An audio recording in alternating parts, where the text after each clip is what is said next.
নবীজির নাম ভাই না আনার দাদার নামে দাদির নামে মার নামে চাচির নামে কিছু দেয়া যায় ভাই কিছু দিয়া যায়। ভাই দান করাম ক্যামেরা অন কর ভাই ওকে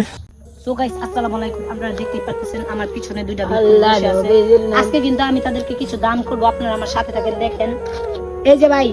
এনে 50 টাকা আছে এই যে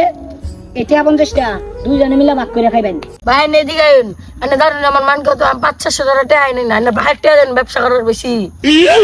তুই যে 50 টাকা দিলি আমরা 1-1.5 টাকা ছাড়া টাকাই নেই না। এই পোসা সুদা তোর আগে আমার লগে টিটকারি বার্তাছস আমার মাসে ইনকাম কয়টা জানো মাসে 17000 টাকা ইনকাম করি আমি কুত্তার বাচ্চা তুই যে আমার শর্মালি আমার মাসিক ইনকাম কত জানাস? 1.5 লাখ টাকা উপরে। আচ্ছা কি কোন ভাই আসলে আন্নাগর মাসিক ইনকাম এত টাকা ভাই আমার মাথাত না একটা সেই বুদ্ধি আইছে কোন সেই বুদ্ধিটা আমরা শুনি ঠিক আছে এই যে ওই দেন বেশি করে দেন ওগো দুজনে একজন যদি দিবেন না খালি আমার দিবেন